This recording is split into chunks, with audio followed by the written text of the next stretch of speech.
참 자녀를 둔 그런 부모 입장에서 자녀들의 일같이 우리의 마음속에 크게 와 닿는 일이 없을 것입니다.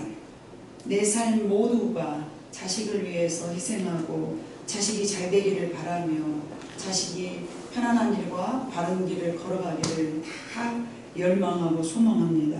이 세상 모든 엄마들은 다 그럴 것이라고 생각합니다. 요즘은 하도 험한 세상이 되어서 그렇지 않은 부모도 간혹은 있겠습니다만, 그러나 대부분 정상적인 부모라면 자녀를 위한 소망, 자녀의 행복, 자녀의 안위 이런 것들을 늘 내 자신보다도 더 크게 생각하면서 살아가는 것이 이 땅의 부모인 줄로 믿습니다. 본문이 말하고 있는 가나안 이 여인도 이제 자녀의 어떤 그 병들을 인하여서 굉장히 마음 아파하면서 참 그 환경이나 조건들 이런 것들을 무시하면서 자녀를 위한 그 안타까운 마음으로 병든 자녀를 치료하기 위하여서 예수님께 나와가지고 이제 자기 자녀가 치료받는 그런 하나의 사건인데요. 여기 보니까 본문에 봐보니까 뭐 가나안 여인이라고 기록이 되어 있어요. 21절 예수께서 거기서 나가사 두로와 시돈 지방으로 들어가시니 가나안 여자 하나가 그 지경에서 나와서 소리질러 이르되. 그러나 마가복음 7장 24절에는 그런 가나안 여인이라고 되어 있지 않고 수로보니게 여인이라는 말씀으로 기록되어 있습니다. 이 수로보니게 여인이라는 것과 가나안 여인이 왜 이렇게 마태와 마가가 다르게 표현을 했는가? 그것은 그들이 나타내고자 하는 그런 그 내용, 자기들이 중요하게 생각하는 어떤 내용이 다르기 때문에 나는 이게 더 중요하다고 생각해. 그것을 좀 더 표현하기 위한 하나의 수단이라고 저는 생각합니다. 그래서 가나안 여인이라 하면은요, 이제 마태가 의미하고 의도하는 것은 가나안 여인은 여러분 이스라엘 민족과는 그닥 썩 좋은 관계가 아님을 우리는 알아야 됩니다. 물론 지역 이름이기는 하지만 가나안 여인이라 하면은 과거에 여러분 이스라엘 백성들이 가나안 백성들을 이렇게 종으로 여기기도 하고 몰아내서 전부 죽이기도 하고, 그래서 가나안 사람들과 이스라엘 사람들에게는 그닥 좋은 그런 관계가 아닙니다. 그래서 가나안을 언급한 것은 옛 원수임을 나타내고자 하는 그런 의도로 마태가 기록하였다라고 우리가 신학적으로 생각할 수 있습니다. 그러나 수로보니게 여인이라는 것은 그 족보의 이름입니다. 즉 말하면 뭐 밀양박씨, 강산 김씨 그런 그 여인의 그 족보를 이야기하는 것이죠. 그래서 마태와 마가의 그 표현 방법이 좀 다를 뿐 같은 동일한 여인이고 동일한 사건임을 우리는 알아야 되겠습니다. 어쩌다 이 여인에게 어린 딸이 있었는데 이 딸이 귀신이 들렸습니다. 이 귀신 들린 자녀를 둔 그 어미의 심정이 어떠한가를 우리는 잘 나타내주고 있는데, 봐보니까 22절에 내 딸이 흉악하게 귀신이 들렸나이다. 이것은 살짝 귀신이 든 게 아니라 귀신도 험하게 들었다는 얘기입니다. 즉 말하면 무덤가에서 그 군대막에 들렸던 그 귀신 들린 한 청년이 어떻게 사람들이 부모가 어떻게 할 수가 없으니까 무덤에다 새사랑을 채워놓고 그 묶어놓고 그랬잖아요. 근데 거기는 남자니까 그래도 그렇게 했지만 여기는 험악한 군대막이 들린 것 같은 거의 흡사한 이런 아주 흉악한 귀신이 든 딸이라 어머니가 정말 여러분 생각해 봤어요. 귀신 들린 사람은 제정신이 아니지 않습니까? 제정신이 아니기 때문에 뭐 옷을 벌렁거리고 돌아다닐 수도 있고, 그야말로 옛날로 말하자치면 정신이 나간 사람을 뭔 사람이라고 해요? 정신 나간 사람 그러지 않냐고 과거에는 뭐라고 말합니까? 미친년 그러잖아요. 근데 그 미친 사람이라 자기 정신이 없기 때문에 무슨 짓을 하고 다니는지 모르잖아요. 근데 관여는 딸이라고 여러분 생각해 봐보세요. 얼마나 불안하겠어요.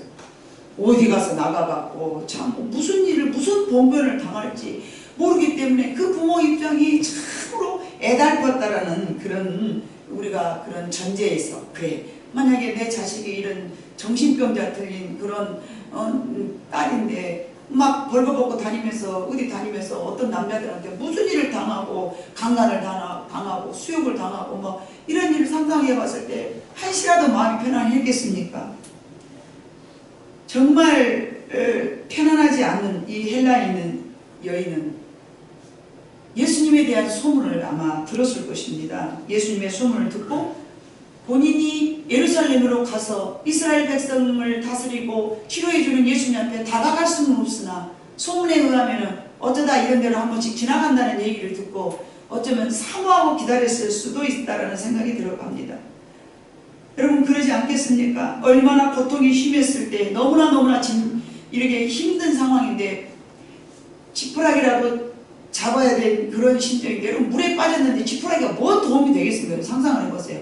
우리가 그냥 흔히 하는 말로 물에 빠져 심령이 지푸라기로 잡는 심령이라는데 물에 빠졌는데 지푸라기 잡아서 뭔 도움이 되겠습니까? 그러나 얼마나 의지할 바가 없으면 그런 표현을 했겠습니까? 그래서 아마 이 여인도 물에 빠진 심령으로 지푸라기라도 잡아야겠다는 마음으로 행복한 마음으로 예수님이 어쩌다 이 마을을 지나가기를 어쩌면 정말 기다렸을 수도 있어요.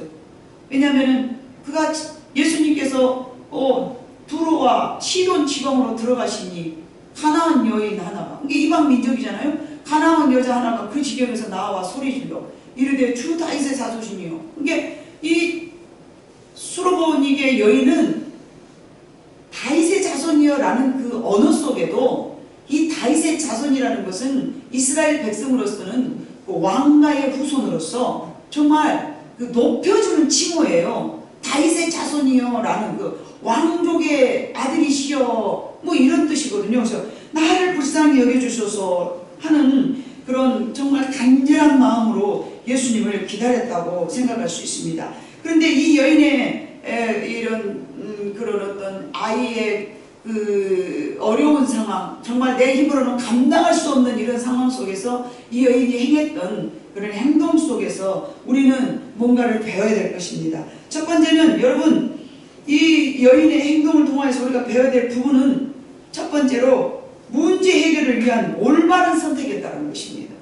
우리는 상황 속에서 굉장히 어떤 문제를 통하였을 때 문제가 내 앞에 직면했을 때에 이 문제를 어떻게 해결할 것인가를 결정을 해야 됩니다.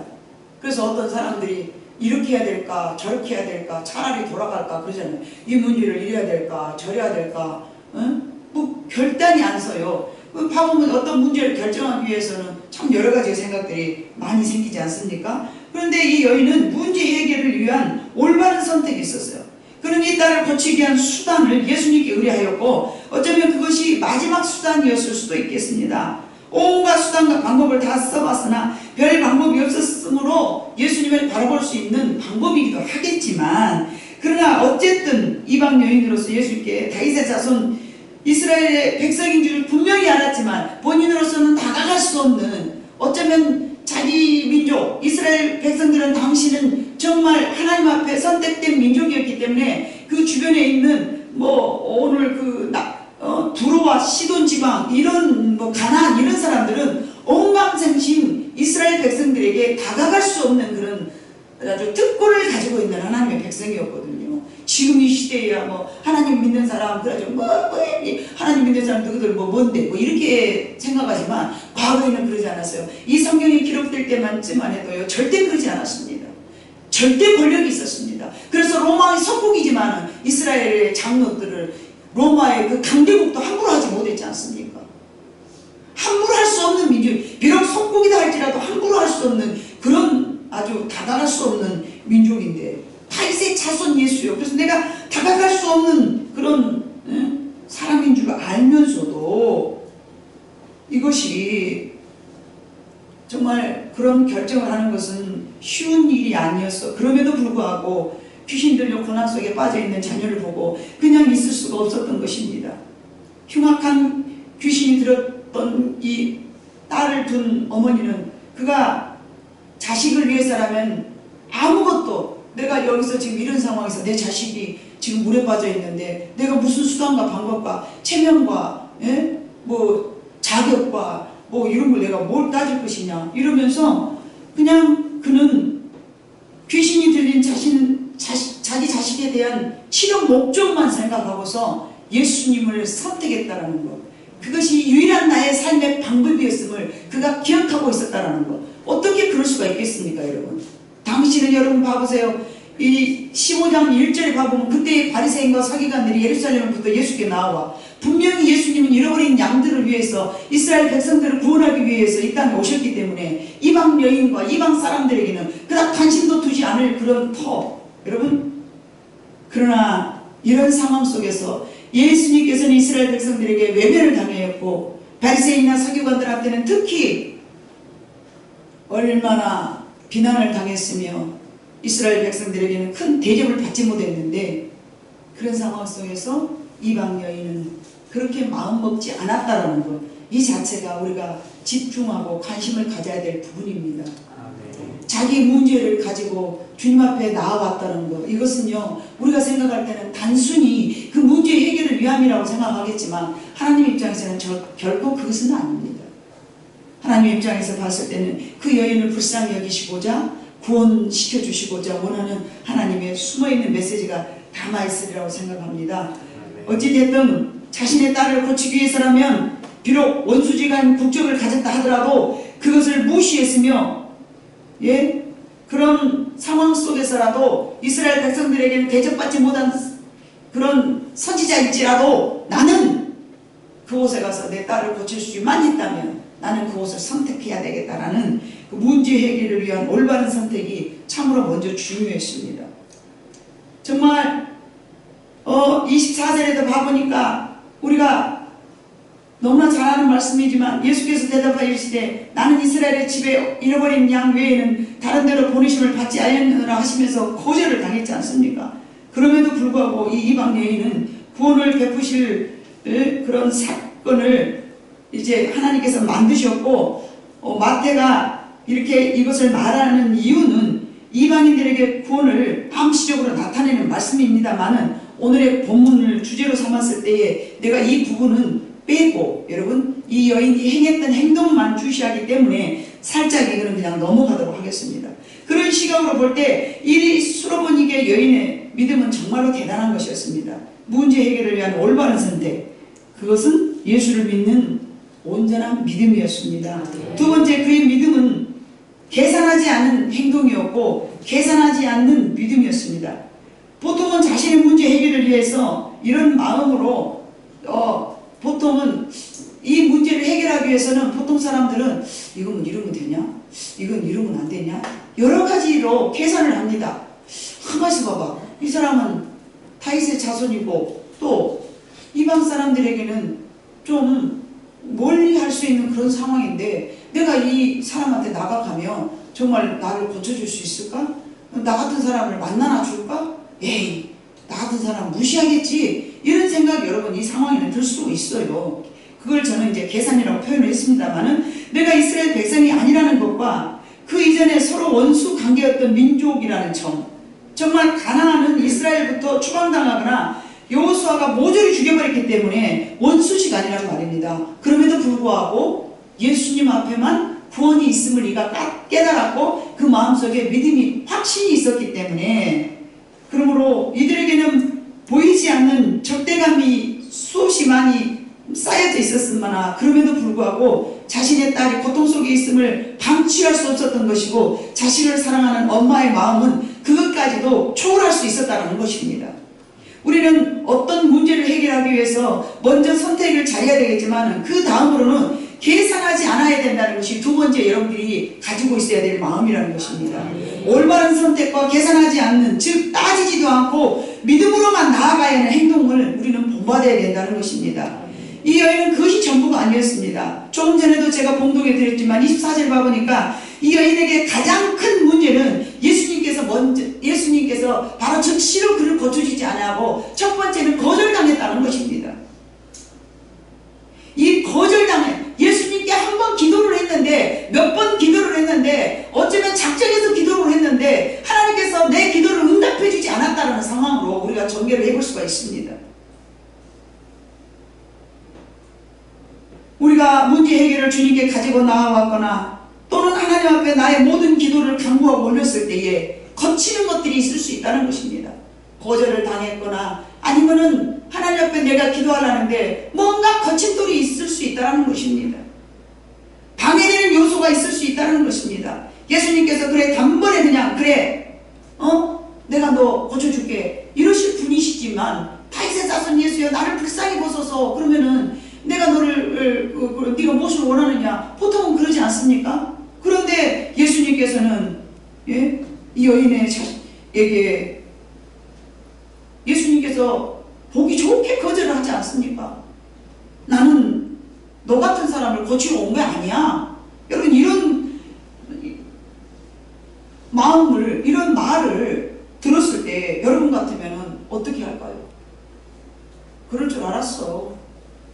그래요. 어차피 저 사람은 이스라엘 다윗의 자손이고 나는 가나안 백성인데 그러면 그렇지. 내가 조금 우려했어. 올 것이 왔구나. 그래 보기 좋게 거절당했네. 행 하고 돌았을 수 있잖아요. 그런데 그는 자기 자신의 문제가 너무 크고 저 사람은 반드시 자기 문제를 해결해 줄 수 있다라는 확고한 믿음이 거절당했지만 그곳에서 물러서지 않았습니다. 뭐라고 말합니까? 분명히 거절당했지만 그는 말을 합니다. 26절 대답하여 이르시되 자녀의 떡을 취하여 개들에게 던짐이 마땅하지 아니하니라 말씀하셨을 때 여자가 이르되 주여 올소이다마는 개들도 제 주인의 상에서 떨어지는 부스러기를 먹나이다 하니 나는 너 같은 사람을 고쳐주러 온 게 아니야. 예수님은 그냥 거절하신 것도 아니야. 뭐라고 말했어요? 자녀의 떡을 취하여 개들에게 던짐이 마땅하지 아니하니라. 심지어 그 여인에게 모욕적인 말씀을 하셨단 말이에요. 그냥 나는 너를 치료해 줄 수 없어. 나는 하나님 앞에서 우리 아버지가 너한테는 본의심을 받지 않았어. 이렇게 그냥 말씀하셔도 되는데 자녀의 떡을 취하여 개들에게 던짐이 마땅하지 아니하니라.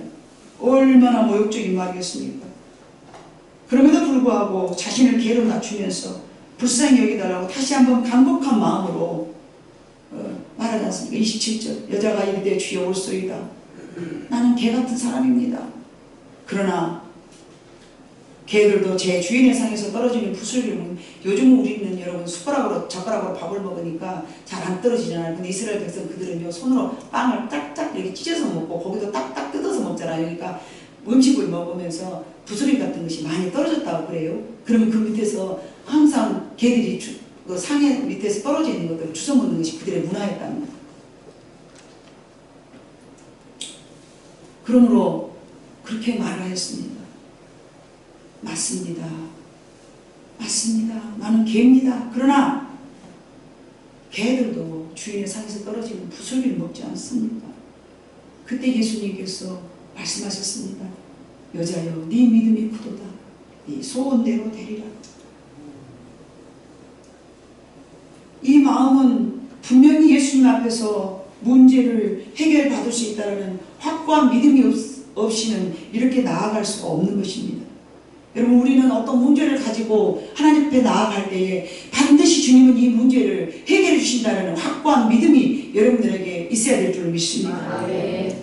확신이 있었기 때문에 이런 말과 행동을 할 수 있었던 것입니다. 이것은 자신의 그 문제 해결을 하기 위한 이 여인은 자신의 자존심과 수치심과 체면 따위를 모두 다 버려버렸습니다. 자기 문제 해결을 하기 위해서는 여러분요 자녀를 위해서라면요 수치심, 자존심, 체면 환경의 어떤 그런 안 된다는 요소들 그게 다 뛰어넘을 수 있는 자신의 자식을 사랑하는 마음인 줄로 믿습니다. 내 딸을 고치려는 뭔들 못해. 이런 행동은 여러분 확실한 믿음과 자기 딸을 고치고자 원하는 확고한 신념이 강했기 때문에 불가능이란 이 여인에게는 있을 수가 없는 것입니다. 여기가 아니면 이분이 아니면 주님이 아니면 일은 못한다. 이런 마음이 있었기 때문에 여러분 가능한 것이었습니다. 우리들에게 어떤 해결해야 될 어려운 문제를 갖고 있다면 문제 해결을 위한 올바른 선택이 있어야 하고 예수님께 나오면서 계산하는 마음을 버려야 될 줄로 믿습니다. 이러니 안 되고 저러니 안 되고 이래서 안 되고 저래서 안 되고 부정적인 생각들을 사탄은 우리에게 집어넣어줍니다.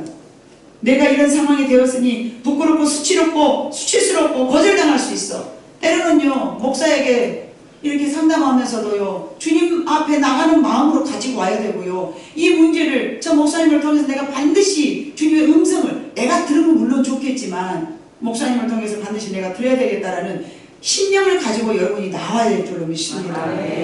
그리고는 어떤 그 가로놓여 있는 어떤 상황들이 있을 때 물러서지 말기를 원합니다.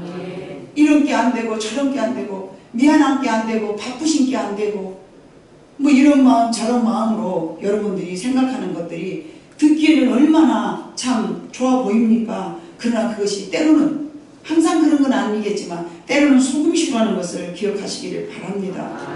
우리는 하나님은 왜 우리에게 이런 말씀을 하고 계실까요? 하나님은 왜 마태를 통해서 이런 말씀을 우리에게 지금 증거하고 계실까요? 우리들의 모든 문제를 불가능한 상황에서도 가능성을 바라보고 주님께 나아가라는 말씀인 줄로 믿습니다.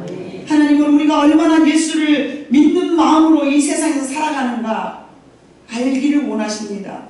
어쩌면 예수님께서 이방 여인 수로보니게의 여인의 문제를 단방에 해결하실 계획을 가질 수도 있었겠지만 그 여인의 믿음을 테스트하였을 수도 있다라는 생각을 우리는 충분히 해봐야 될 줄로 믿습니다.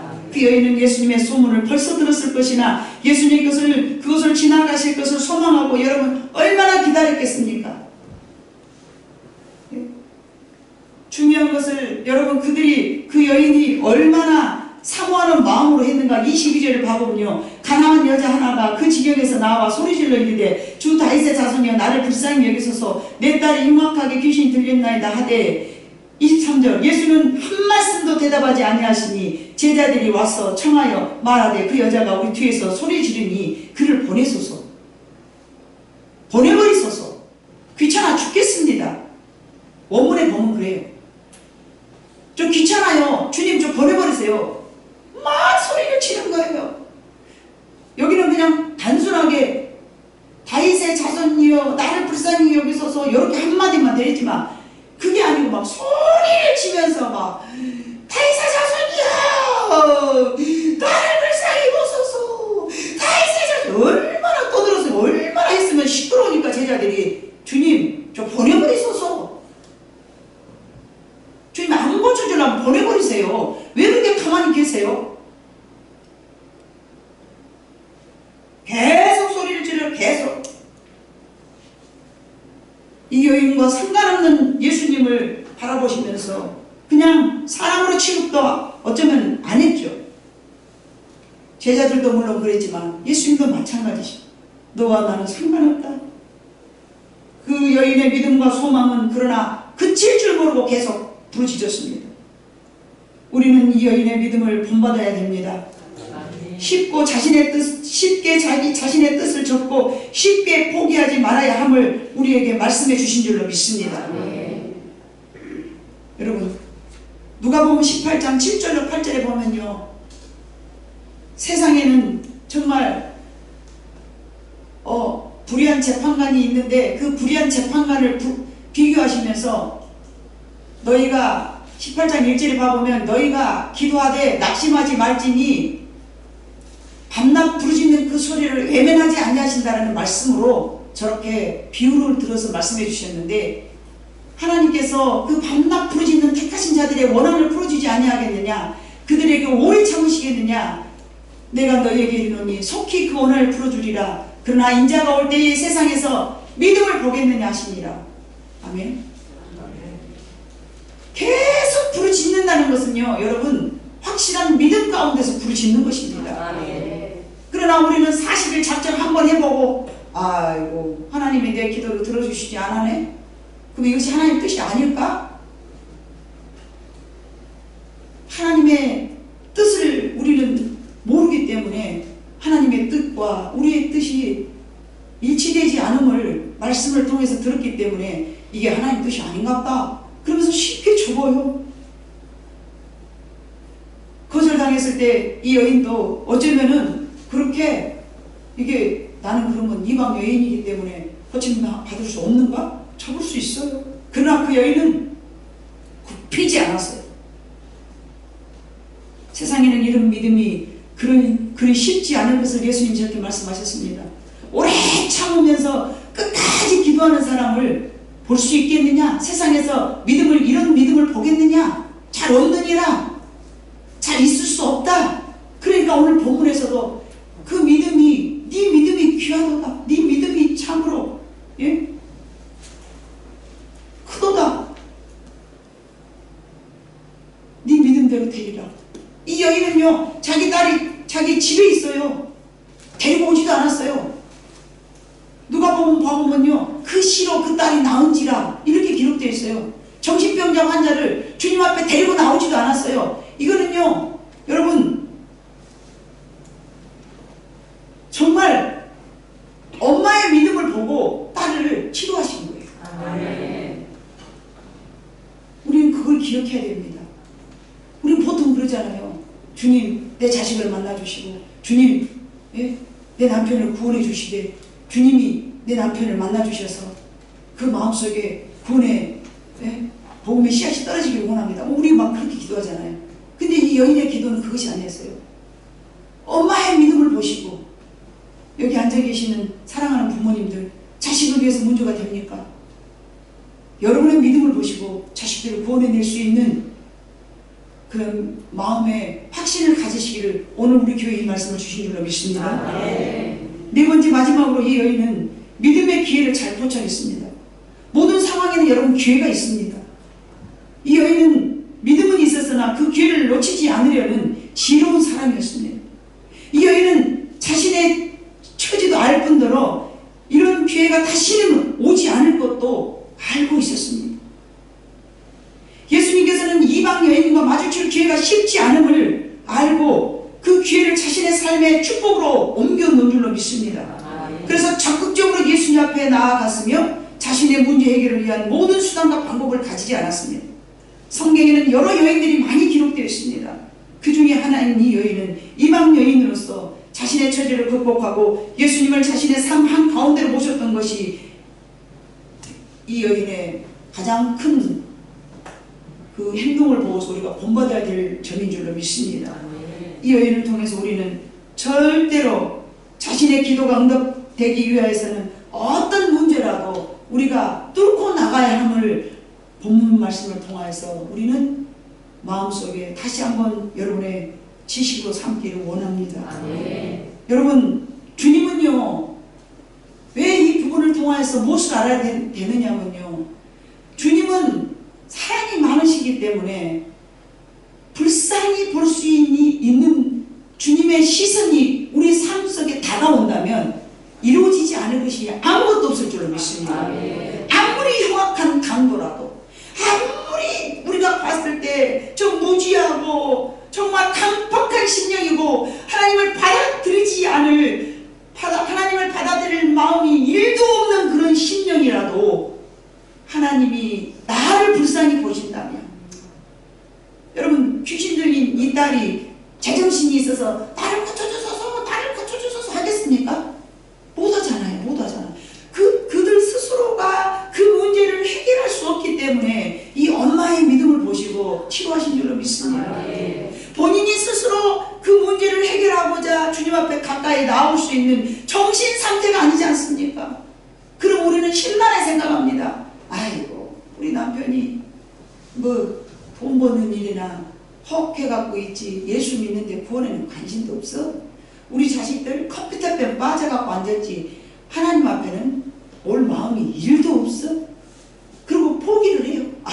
저 언제 고쳐지겠나? 저것이 주님 앞에 나와야 되는데, 저기 주님 앞에 나와야 되는데 언제 고쳐지겠어? 주님 앞에 교회를 안 나오는데 언제 저 사람이 하나님을 믿겠어? 그러면서 여러분들 스스로 계산하고 여러분들이 스스로 그냥 체념을 한단 말입니다. 그러나 집에다 가만히 놔두고 이 어머니는 적극적으로 하나님 앞에 올바른 선택을 했고요, 계산하지 않았고요, 사회적 통념이나 이념 따위들은 다 던져버렸습니다. 그리고 자신의 기도가 응답되게 하기 위해서는 어떤 장애물도 건너 뛰어넘었습니다. 모든 환경이나 상황을 다 뛰어넘어버린 믿음이었습니다. 이 여인은 믿음의 기회를, 주님이 내게 다가오셨던 그 믿음의 기회를 절대 놓치지 않았다는 점입니다. 주님은 다시 한번 말씀드리지만 긍휼한 눈을 가지고 계시고 긍휼한 마음을 가지고 계셔서 우리의 모든 죄를 십자가에 담당하실 만큼 우리를 사랑하신 분이기 때문에 주님이 나를 불쌍히 여겨주는 그 순간에 여러분의 모든 기도가 해결되리라 믿습니다. 그래서 여인은 그렇게 외쳤습니다. 나를 불쌍히 여겨주소서. 내 딸이 죽게 되었습니다. 나를 불쌍히 여겨주소서. 내 딸을 불쌍히 여겨주셔서 하면 나를 불쌍히 여겨주소서. 나를 불쌍히 여겨주소서. 나를 불쌍히 여겨주소서. 내 가슴이 지금 죽게 되었습니다. 여러분의 문제를 가지고 그런 마음으로 주님 앞에 매번 나오셔야 됩니다. 오늘 안 되면 내일 되고 또 이번 참에 안 되면 다음에 되면 되지. 이게 아니라 하나님, 이런 어려운 상황에서 이 문제가 내가 구원받기를 원합니다. 주님은 우리의 영혼도 구원하시지만 죄에서도 구원해 주시지만 환경 속에서도 구원해 주시리라 믿습니다. 이 모든 환경은 주님만이 구원하실 수 있습니다. 주님만이 나를 건져주실 수 있습니다. 이런 마음을 가져야 됩니다. 내가 노력하고 또 이렇게 해보고 저렇게 해보고 그것이 아니라요, 우리 힘으로 못하는 건 하나님 앞에 가지고 나와서 주님 앞에 십자가 앞에 내려놓아야 될 줄로 믿습니다. 우리를 긍휼히 여기시는 예수님의 사랑을 우리는 바로 항상 인식하고 살아야 됩니다. 수르보니게 여인의 믿음은 우리들의 것으로 우리가 삼아야 됩니다. 늘 예수 믿는다고, 늘 기도한다고, 늘 말씀 본다고, 말씀대로 살아간다고, 말씀대로 살아간다고 말하지만 여러분이 진정으로 말씀대로 살아가야 될 부분이 이런 이 여인의 믿음을 보게 하셔서 우리에게 오늘도 말씀하고 계신 하나님의 음성을 여러분의 삶 가운데 적용하시기를 우리 하나님이 원하신 줄로 믿습니다. 안 된다고 포기하지 마시고 끝까지 주님 앞에 나와서 나를 불쌍히 여겨주셔서 이 문제가 해결되기를 원합니다 하는 간절한 마음으로 여러분들이 매 순간 어려운 문제를 가지고 주님 앞에 나올 때 이 여인을 여러분이 운운하시기를 바랍니다. 하나님, 이방 여인도 사랑해 주셨잖아요. 불쌍히 여겨주셨잖아요. 나도 개같은 인간일지라도 하나님 나를 불쌍히 여겨주시옵소서. 저 여러분이 사람답게 살아가는 거 아니지 않습니까? 죄인이요, 괴수 죄인이기 때문에 때로는 내가 개같은 인간이라고 하나님 앞에 고백해야 될 줄로 믿습니다. 저도 지식적으로는 하나님 맞습니다. 나 이스라엘 백성이 아닙니다. 언제는 이 말씀을, 이 여인의 기도의 말씀을 붙잡고 제가 기도를 했습니다. 하나님, 저에게도 부스러기 같은 은혜를 허락하여 주시옵소서. 하나님, 저에게도 부스러기 같은 은혜를 허락하여 주시옵소서. 나는 죄인으로서이다 하고 간절하게 부르짖고 울고 애타게 하나님 앞에 부르짖고 나아갔더니 하나님께서 내가 간구한 것 그 이상으로 하나님이 허락하셨습니다. 여러분, 오늘 말씀이 여러분의 마음속에 항상 잘 박힌 것처럼 새겨져서 문제가 있을 때마다 인간의 노력으로 해결하려 하지 말고 주님, 나를 불쌍히 여겨주셔서 나를 불쌍히 여겨주시옵소서, 부스러기 같은 은혜라도 내게 허락하여 주시옵소서 라는 믿음으로 여러분이 나아간다면 사랑 많으신 하나님께서 반드시 예민하지 아니하시리라 믿습니다. 예민하지 않으시려고 이 말씀을 우리에게 허락하신 줄로 믿습니다. 그래서 이 말씀을 기록하신 줄로 믿습니다. 하나님의 선한 뜻이 있어서 성령의 도우심으로 사도들을 통하여서 이 말씀을 기록하셨는데 이 말씀이 한낱 수르보니게 여인의 국한된 역사적 사건으로 넘기지 마시고 하나님이 오늘 우리에게 주신 메시지를 여러분들이 받아들일 때에 능력 있는 기도자가 될 줄로 믿습니다. 기도하시겠습니다. 사랑 많으신 우리 아버지 하나님, 참으로 감사합니다.